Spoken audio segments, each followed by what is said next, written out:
Good afternoon, everyone, and once again, welcome. My name is Lisa Villa.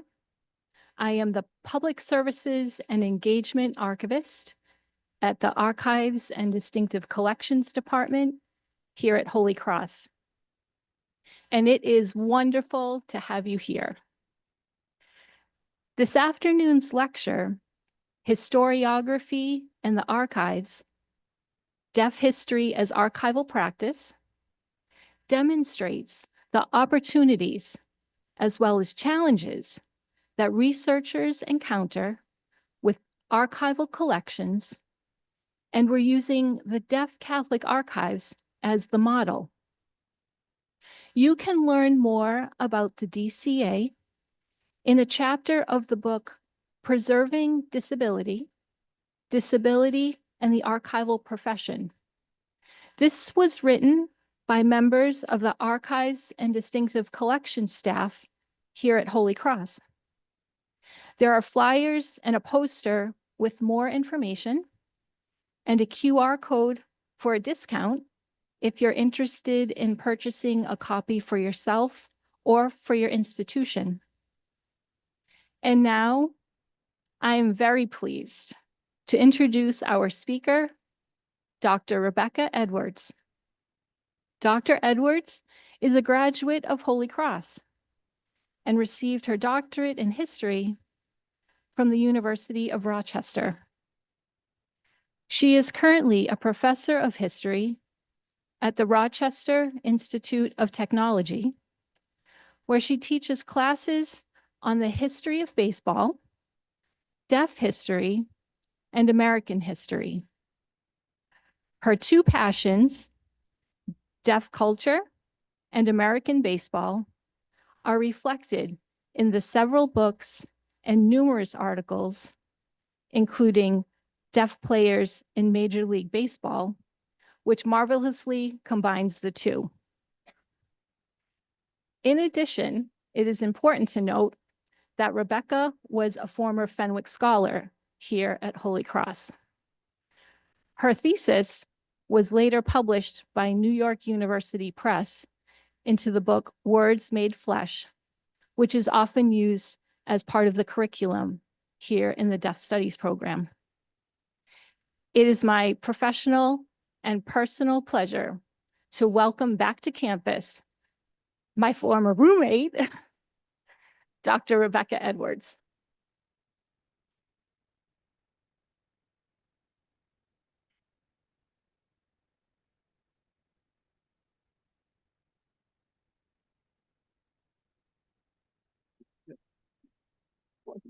While they do that, while we wait for this connection, I just want to say thank you so much for those introductions. It is so lovely to be here again at Holy Cross. It's just such an honor, and I'm so excited. And I just want to thank everybody for coming here tonight. I also want to let the interpreters do their work and their job without me in mind. So I'm going to let that happen. And here we go. Yes. Yes. Thank you. All right.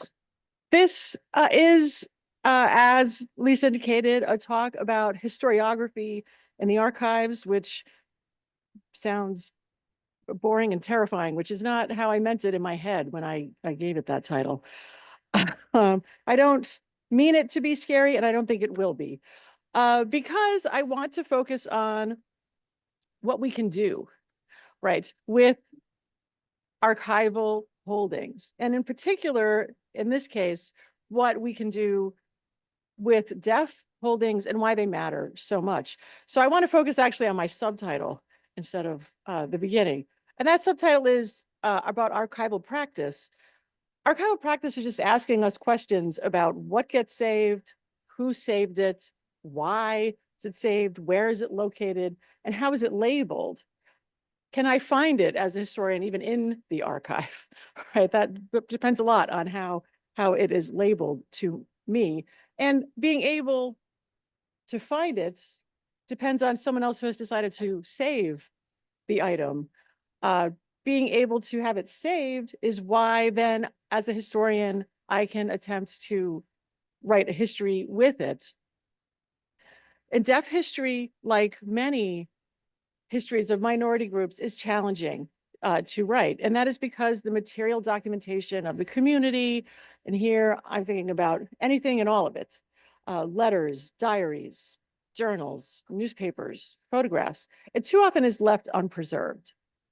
This is not for something particularly a problem only for the deaf community. This is true for a lot of history of minority groups. Their materials are not viewed as valuable, and so they don't make it into an archive. They're not preserved. They're not saved. But then there's another problem, as even when they are preserved, deaf history is too frequently seen, I would say, as the object of the story and not the subject of the story.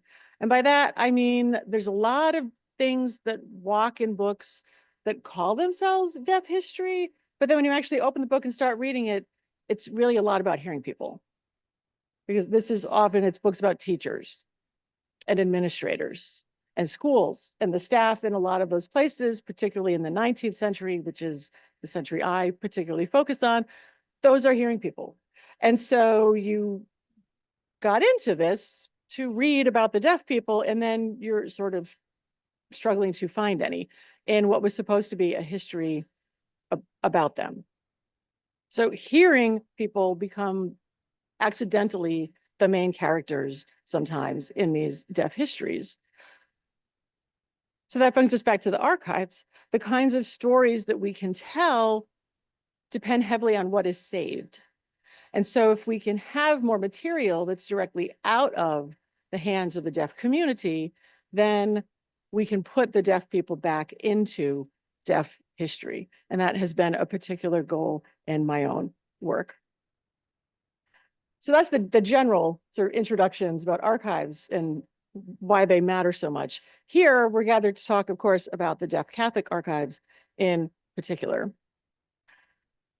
And we notice immediately several things about that archival holding. Of course, it's aimed at preserving deaf Catholic history, and I would put the emphasis on both of those, right, adjectives. It's both deaf and it's Catholic.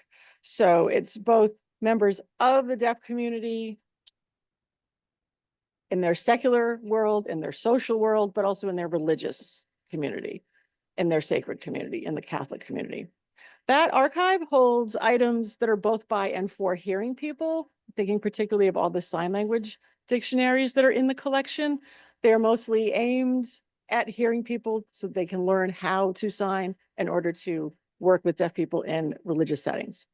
But you also have items that are created by and for deaf people. And a lot of those, for instance, are deaf newspapers that are aimed for a deaf reading audience.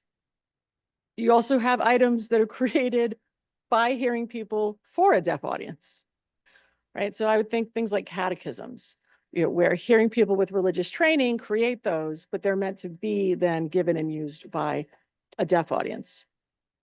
And then there's the great stuff in the middle, right? The items that are for deaf and or hearing people, by deaf and or hearing people. Things like newspapers, newsletters, parish bulletins, school yearbooks, right? Some of those are created with hearing hands, some with deaf hands. The readers might be deaf people, but they might also be hearing people. There's great overlap. So as a researcher and archive, you have to go through all of that to try to figure out, well, whose story am I most interested in here, right? Who am I trying to tell the story of? And that might shape the choices I make with that list and the materials that I go to. The particular items in the Deaf Catholic Archive that I wanted to tell you all about tonight with huge excitement because they're so cool are the scrapbooks. There are multiple scrapbooks and they're all equally fabulous, but we are going to focus on a scrapbook that comes out of Toledo, Ohio tonight. It's mostly photographs, newspaper clippings, other ephemera, all about the Catholic deaf community, primarily in Toledo, but in sort of that greater part of Ohio. The scrapbook holdings are dated between 1910 to 1930. So it's fabulous because it's also like an early 20th century look at this community. All right, so are we ready for this? We're like literally going to go into the past. So here we go. Be prepared. That's the cover. I didn't say it was that exciting, but that's the actual cover. If you go into the archive and pull it out, that's what you will see. So yeah, there it is. And as I said, it's a lot of stuff like this. These are photographs of members of the deaf community here. You can see, maybe you can see, and also there's the issue of who can still read cursive in this room. Yeah, that's going to prevent some of you from doing archival work. You can see in the bottom-ish corner here, the outing in Ottawa Park. It's dated 1919. So we're back in early days. Disturbingly, we have no idea who most of these people are. Right? Label your images. I'm just, as a historian, I beg of you, right? We know that these people were part of the Toledo deaf community at the time because they're in this scrapbook. And that's what the scrapbook's devoted to. But we don't know that from looking just at these photos, right? We know them only because of the context that we find the photos in. So there's that. They're still fab, but I can't tell you too much more about them. Then you get photos like this. So these big formal group pictures. This is an image of one of the, according again to our label here, one of the first missions for deaf people held in Toledo, Ohio. So presumably, again, you have the religious staff in the front, you have the priests in the front, and then I'm guessing the deaf people in the back who are attending this.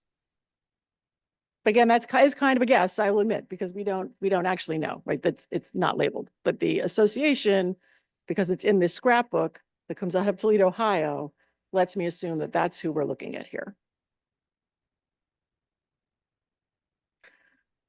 This would lead you to think that this scrapbook is mostly full of simply religious materials. And you would be partly true. It is full of a lot of that because I just said it's a scrapbook that comes out of the deaf Catholic community of Toledo, Ohio.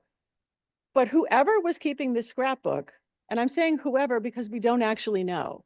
I'm not withholding the name. I would love to be able to give credit to whoever was doing this because we owe them a thanks for saving all this material. But I can't do that because the one thing that person did not save was their own name.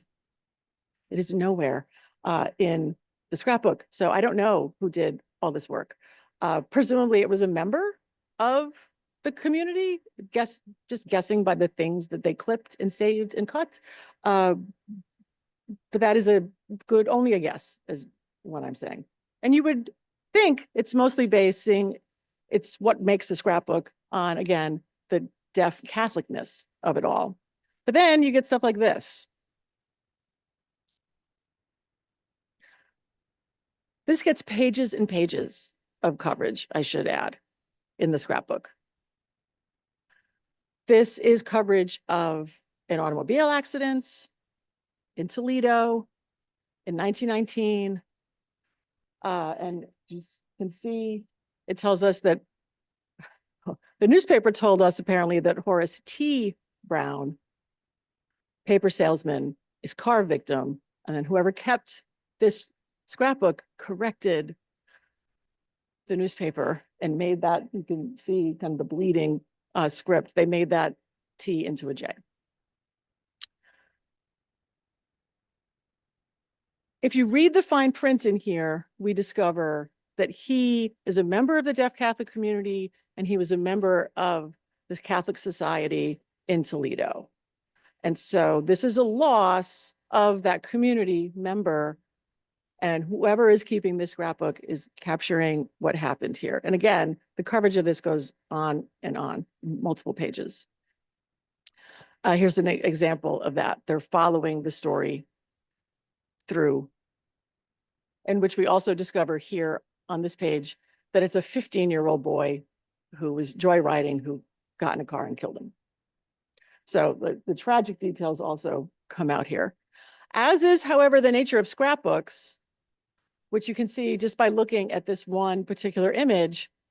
There's no rules, right, for scrapbooking against the scrapbooker keeps the materials. So most of this page is devoted to the follow-up of what was happening and how this court case was proceeding and what the law enforcement was going to do or not with this confessed 15-year-old. But then, of course, here in the corner,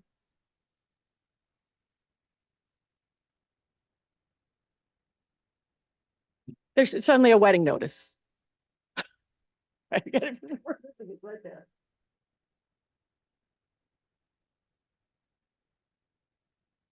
Toledo mutes wed. Right? It's scrapbooks. So and for researchers, you have to pay attention to all the details because the stories, you thought you were following one story, but then other stories start popping up, right? And suddenly appearing. And then this is actually what he looked like.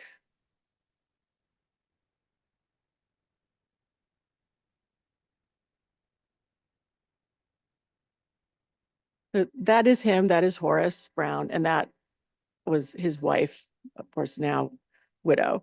And this was produced, as you can see, by the deaf community within the deaf community for distribution in the deaf community. He was a member of the Alfalfa Auxiliary. That's why he's there with them here. So this is them, the deaf community of Toledo here, honoring one of their own and producing this document. Okay. That was early in the scrapbook, I'll admit, flipping through pages, and that happened pretty quick. Then as I continued going through the scrapbook, you get a lot more things, wow, just like that.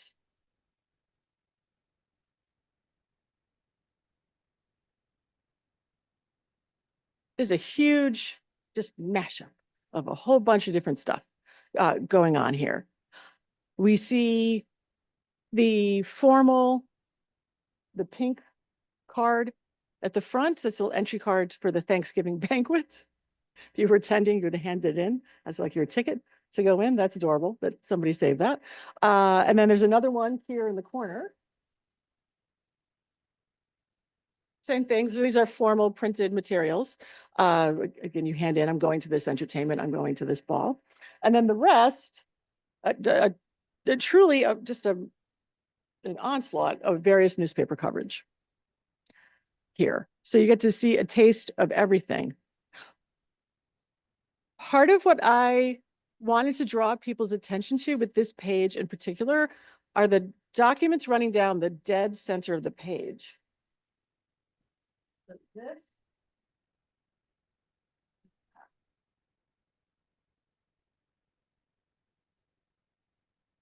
So if you were able to read that fine print, what you start getting in those columns are names, right? We're seeing the names of officers who are elected to lead the group. We're seeing names of people who participated in events. And for me, and for I think our purposes here, that's what's so important. That is kind of detail is what enables us to put the deaf people into the deaf history. Because otherwise we just keep having as historians to talk about the Toledo deaf community. And yes, the community existed, but it would be nice to know who was it, right? Who were the living, breathing people who made up that community, right? Who were a part of that community, who worshiped in that community. And unless we can get our hands on names, we can't know that. We can't reconstruct that. So it's sources like this that someone just wanted to save and taped that give us access suddenly. With one name, you have somewhere to start.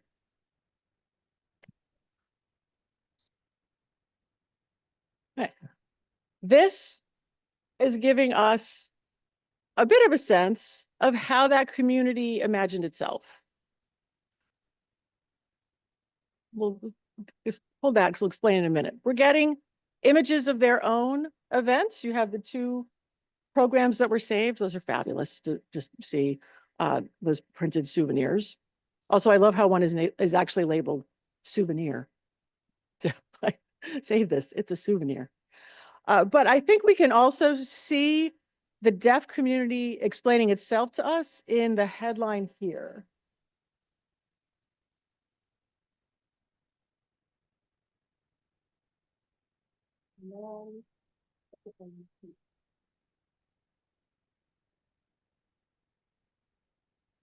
Right, the bishop is to be a guest of deaf mutes here. That's great. That's a nice phrasing, right? That they are hosting him, right? You are our honored guest. That's nice. But then in the other, that the silent folk are going to give welcome, which is fabulous, right? That coinage, the silent folk, particularly because if we think about the dates on here, which we get through this, it's hard to make out. It's at the top there somewhat. Again, thank you, unknown scrapbooker, for giving us a date. Whoever this was wrote in 1921. This visit was 1921. So knowing that, it rang bells for me, because this is 1921, and this is a community that's saying we're the silent folk. This is, for people who know their deaf history, this is peak oralism.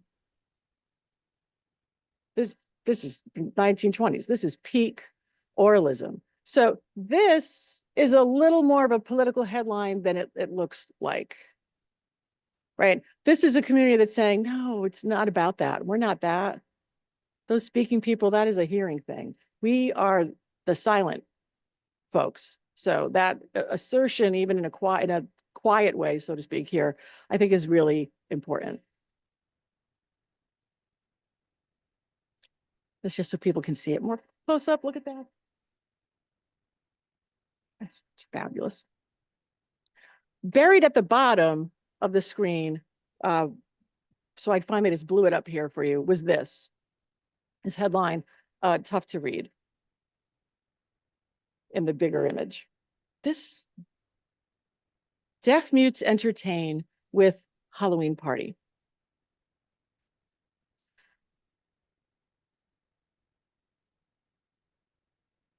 This is in this scrapbook, right? Which is about the deaf Catholic community. But here is a good example of how the scrapbooker is not just focused on the Catholic part of the story, they're focused on the deaf part of the story. And so whatever appears, right, in the newspapers of Toledo that has anything whatsoever to do with deaf community, our helpful scrapbooker is cutting it out and pasting it in. So we're getting access here as historians to more than just the Catholicness of this community. We're seeing it in a wider lens. And that is really, thank you, unknown scrapbooker. That's very nice.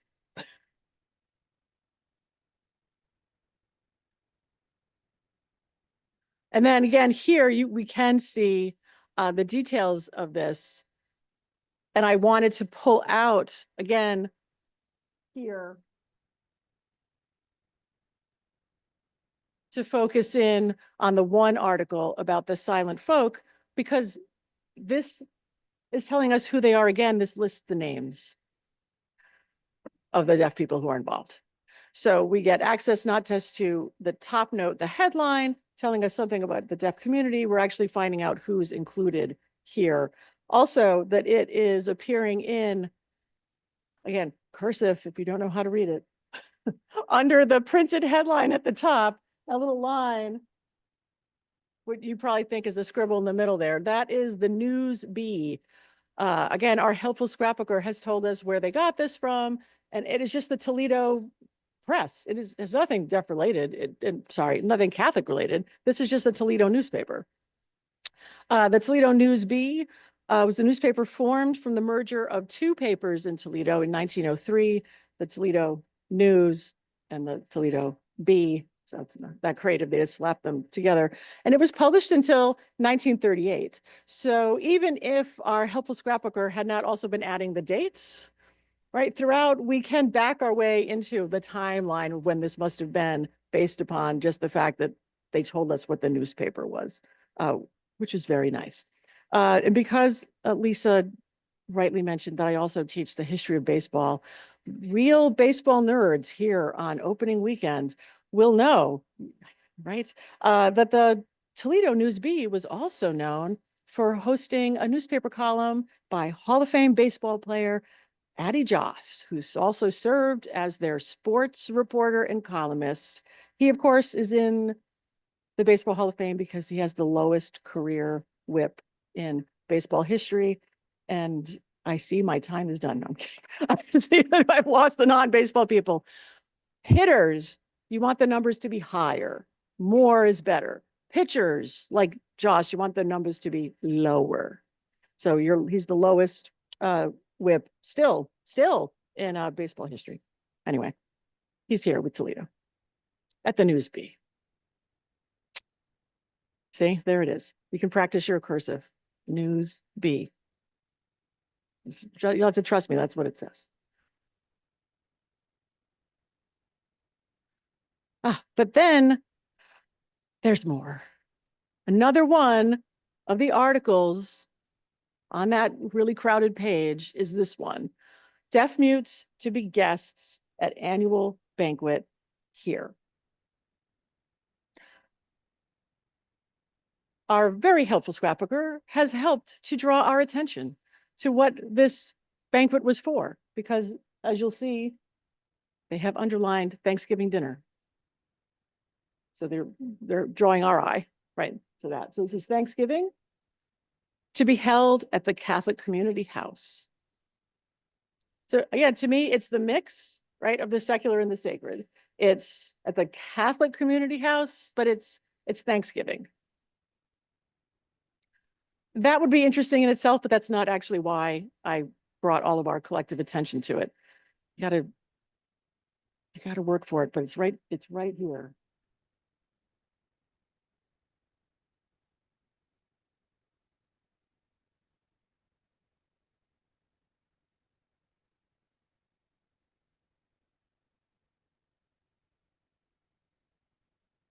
It turns out that one of the women responsible for organizing this banquet here in 1921 was Mrs. Horace Brown. Yeah, this is the widow that we met at the beginning of the scrapbook. We met her in the midst of tragedy in 1919. But buried in this scrapbook is the what happened to her after. And it's in tiny pieces of coverage in the press, just like this one, where suddenly her name appears back to us. And what we see is her finding her footing, even in her grief, as a new widow, but finding it within the support of the deaf community. Because she is here helping to bring everyone together to have Thanksgiving as a community.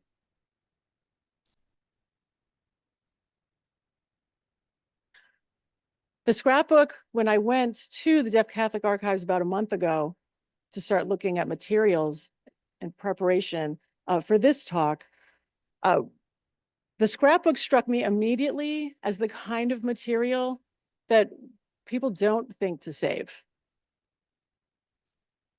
Because the trouble with scrapbooks is they look really uninteresting unless you're the scrapbooker, honestly. They just look like a mess of material and it's taped down and it's not about us and we don't know why, and these aren't important events to us anymore.